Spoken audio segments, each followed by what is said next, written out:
started? Are we ready? Okay. Okay, welcome. Thanks for coming out.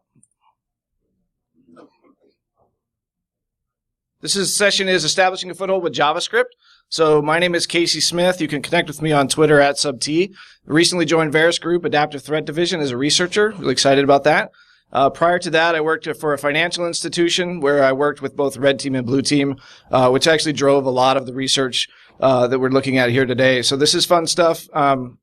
Hopefully, if you have questions, we may have to hold them till the end, but I'll be on the hallway afterwards if you have questions about how this stuff works. What we're going to talk about today, we're going to be talking about COM scriptlets, otherwise known as SCT files. Just a quick show of hands. How many have used these or heard of these before?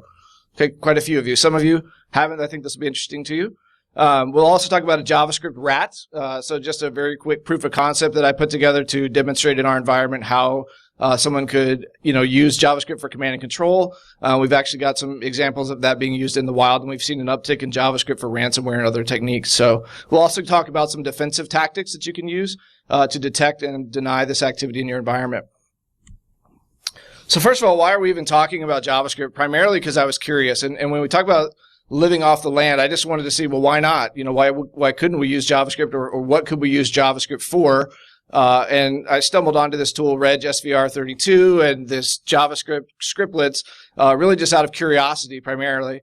One of the questions that may come up is like, why JScript versus VBScript? So when we're talking about JavaScript here, we're really talking about JScript in the Windows scripting host. A lot of what you can do in VBScript, you can also do in JScript. There's some interesting ways to invoke JScript that I think will be, useful that you can't do with VBScript. So, but realize there's a lot of overlap with the two languages. So, you can actually execute run DLL32, SVR32, MSHDA. These are a couple of executables you can use to actually invoke directly JavaScript from the command line.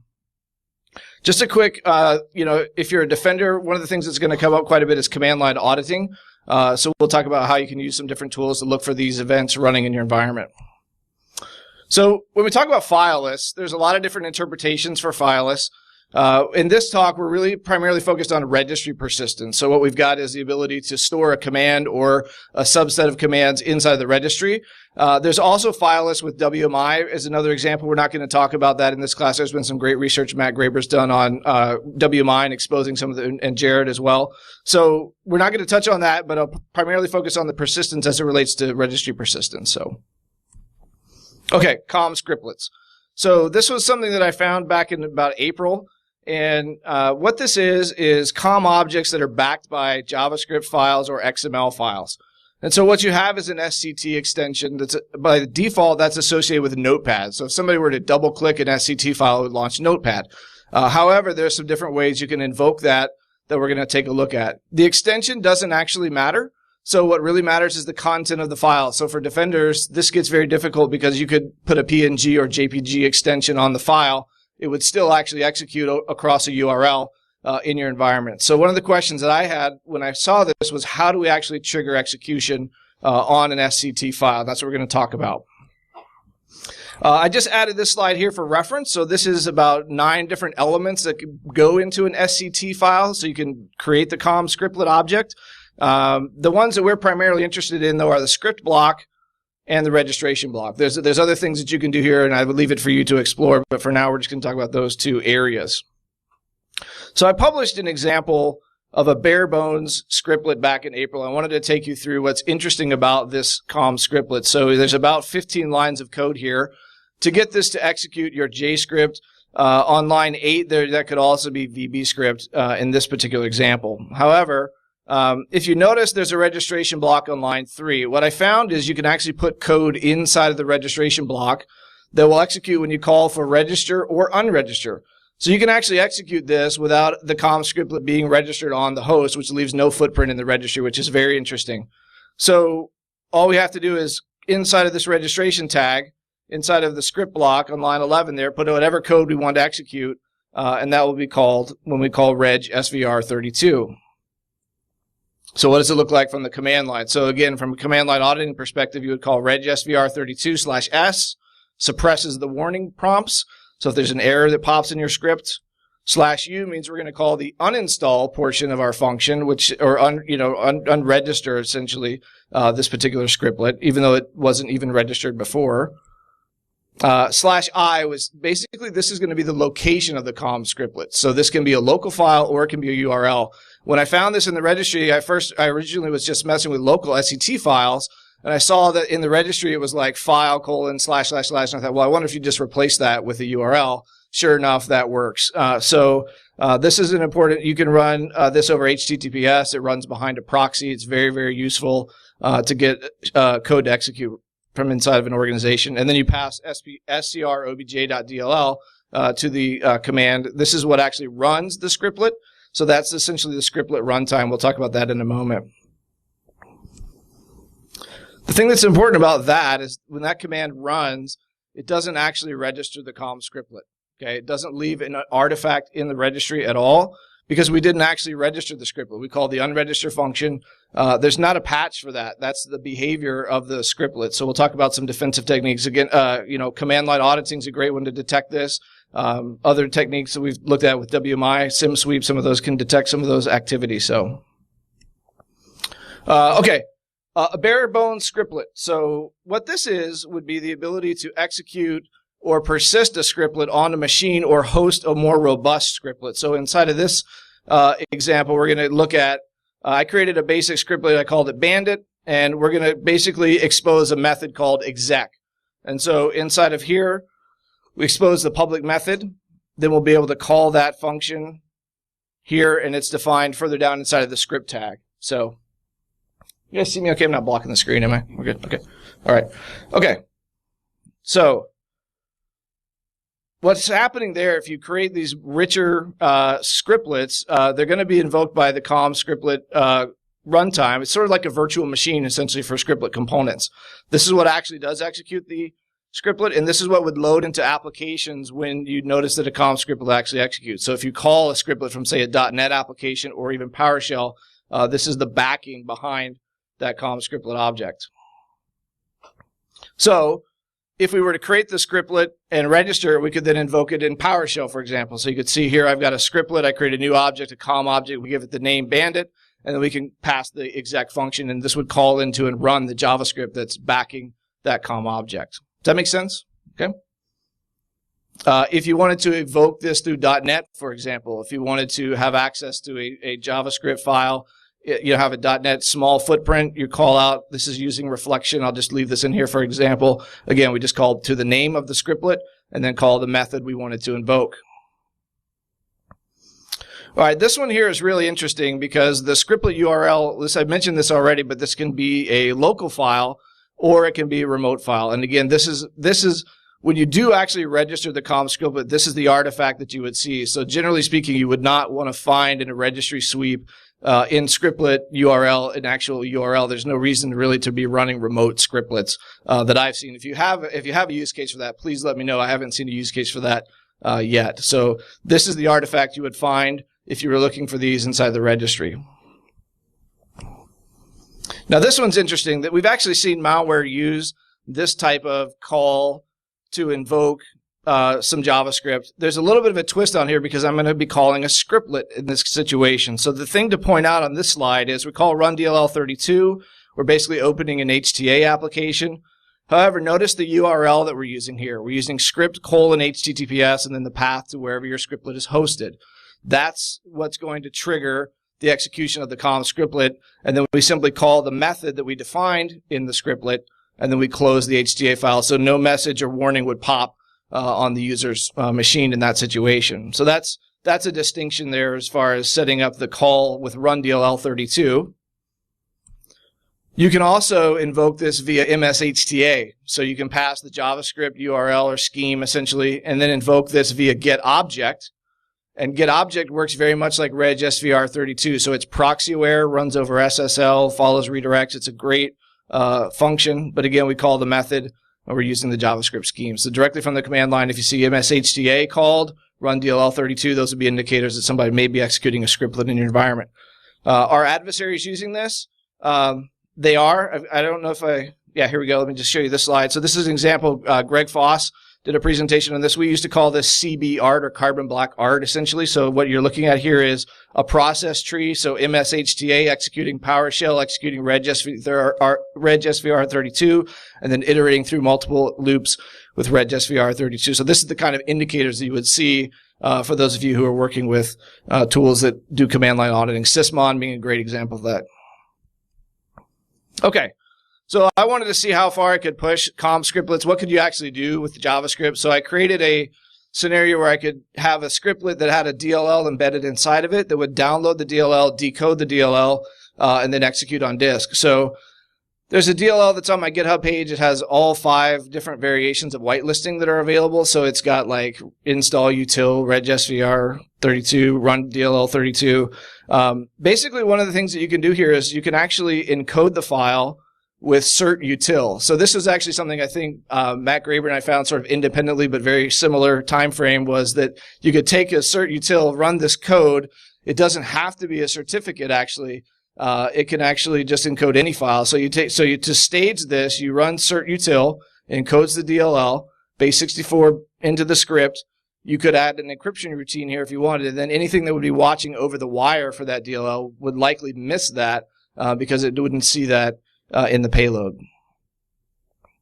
And then to call that or invoke it, you would simply run regsvr32/s/u/i, the path, and then the SCR OBJ-DLL. This is what you would see inside of the file, inside of my proof of concept. Again, the reason I wrote this one was for blue teams to test.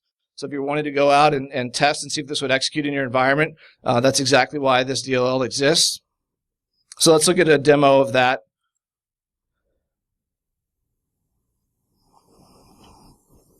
It's pretty basic demo here. We're basically going to run invoke regsvr32 on the command line. And then we're going to see that we'll drop 2 files to disk, one being the text file that's in the scriptlet, the second one then being the unpacked DLL, and then it would execute calc, just a very simple prototype. You could hide the prompt there so that doesn't pop up, but it takes a little while for it to decode. And then in the end there, you can see on disk, we left the 2 files, all the things as the base64 encoded file. Cert util decodes that to x64 DLL, and then executes calc. So there's quite a bit you can do with COM scriptlets besides just being limited to the JavaScript capabilities. All right. I mentioned this function briefly already, the GetObject. This works in Office macros as well as in HTA files or on the command line. You can also use, the JavaScript or JScript to invoke WMI commands. So you could call the Win32 process create. Here's just an example of using GetObject to do that using the appropriate scheme to call into the WMI component. So in summary, we've got regsvr32 and GetObject. Those 2 commands coupled together are going to run these COM scriptlets for us. And I mentioned this already, but they support TLS, SSL. They can run through a proxy. They can follow redirects. Basically, as I started looking at this, it was built for C2. I started looking at more and saying, well, how could I then take this and use this for command and control? And that led me to write a very, very rudimentary JavaScript rat, which we'll talk about in a minute. One important note here is you can even get the scriptlet files to execute if the Windows script host has been disabled. So what you see on this screen here is actually, I double-clicked on a JS file to just trigger the fact that there is a script host blocking is enabled. It's a registry entry you can make that I've got referenced here on the slide. So that's the pop-up showing, hey, you can't run just an arbitrary script. But then in the background, you can see I can run an regsvr32 and it still runs the script even though script hosting has been denied. So it doesn't actually pop the box on the regsvr32 command. Okay, and we talked about this being backed by registry only. So again, you could actually, if you have access to the machine, you created just the necessary registry keys pointing to that URL, then however you choose to persist that execution command, you'd be able to call and run that scriptlet. Metasploit now has a module that will host an SCT file for you. So a shout out to Trenton. He did the work on this to get this module put into Metasploit. So this is great to see. Has anybody used this yet? Anybody just curious to show of hands? Anybody's okay? So something to be aware of that's available. Okay. So a JS rat. very crappy PowerShell server. If you look at the code, it's on GitHub. I released it. It's actually released now. I made the repo public this morning. So it was really proof of concept, and I want you guys to give me feedback. It's something that I think is helpful on assessment to maybe run and see if it's detected. That's really the point of this. It's really not full-blown C2 yet. It's really just like a target practice almost, okay? So inside of the scriptlet, we simply call GetObject back to a variable that's in the PowerShell script hosted, and we just call task.sct. Again, that's configurable. You could name that file whatever you wanted.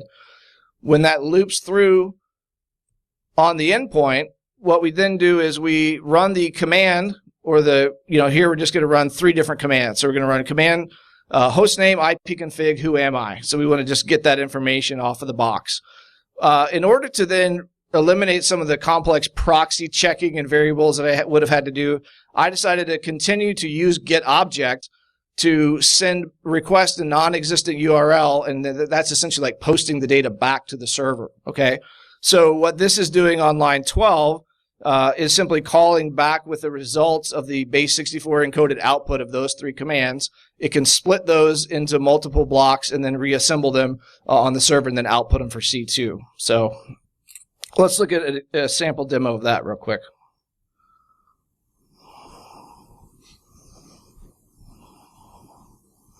So I use Fiddler quite a bit. If you haven't used Fiddler, it's a great tool to do web debugging, SSL decryption. But essentially, I use the Fiddler to be my simulated proxy. So here I've got the JSRAT listening on port 80. And then we're going to invoke regsvr32, call into it, pops calc, writes back the data back to the server. And you can see as far as the method that's used, you can see we're using a GET request instead of trying to post it back. You could extend this if you wanted to in your environment. So questions on that? Does that make sense? So just a really quick basic proof of concept on being able to run that. All right.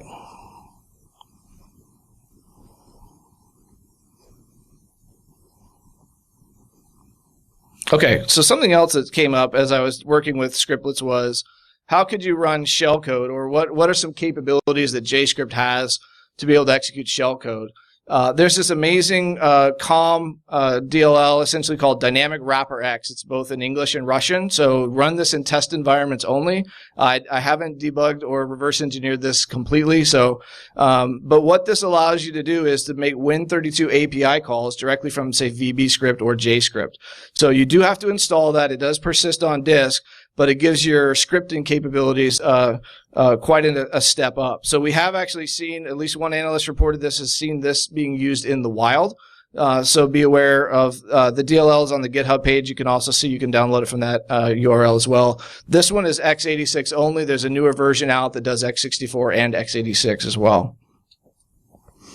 What it would look like then in your JScript, if you installed this DLL, would be simply create the ActiveX object dynamic wrapper X here, and then map your function. So here I'm just showing you can map virtual alloc, for example, and then you can map your shellcode into memory and then make a call. Very, very basic. Just sort of working the details out. I've posted the proof of concept on my GitHub page so you can work through how to map those function calls. So one of the questions that may come up is, what are some of the defenses against COM scriptlets? How do we detect this in our environment? What are some other mechanisms that we can use? One of the defenses that came out was actually published shortly after the research on regsvr32, and this is on the GitHub repo as far as using emit. Is anybody using emit? Just a quick show of hands. Okay, so several of you are using emit. So what this is, it actually is the attack surface reduction component, and so it prevents regsvr32 from loading SCR OBJ DLL and SCR run DLL. So that's one of the mitigations that you can deploy to prevent that type of attack. Another defense that's coming out with Windows 10 Enterprise, I think it's also in education I heard today, is that you can block unapproved scripts. And so the script host Microsoft will use the term enlightened or aware, or essentially it's checking to make sure that that scriptlet is signed or is approved in your environment. So here you can see when you block or you execute JS, and by default, device guard is going to prevent that. So despite a lot of the research that I publish, I do actually believe whitelisting is a very valid defense. There are, of course, bypasses, but it's been one of the most effective things that we did as an organization to stop a number of different types of attacks.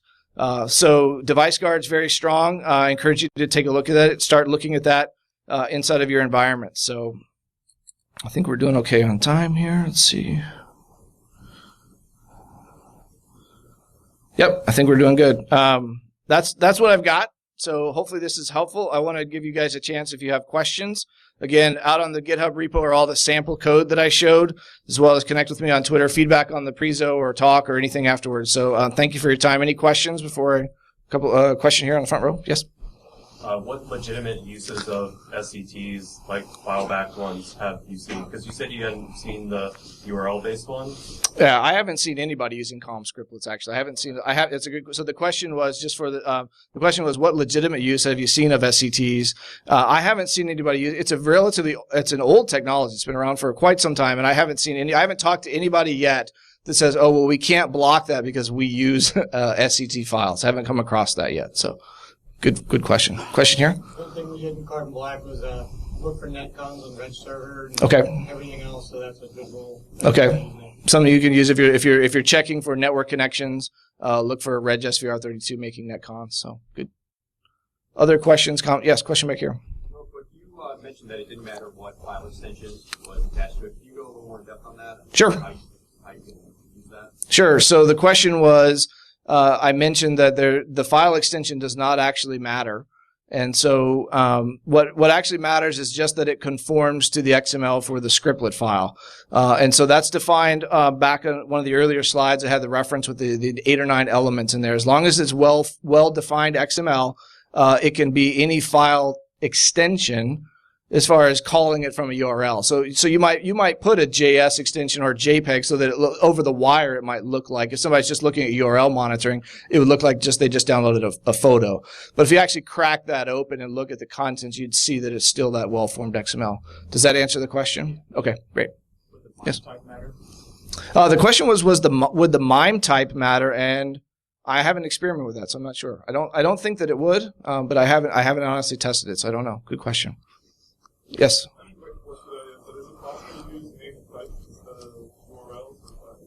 So the question was, is it possible to use named pipes instead of URLs? I don't know. I haven't experimented with that either. So that'd be something. If you Windows shares, again, I honestly haven't put in a UNC path. I don't see why it wouldn't work, but I haven't tested it. Good question. Yep. Certainly a map drive would work. Yeah.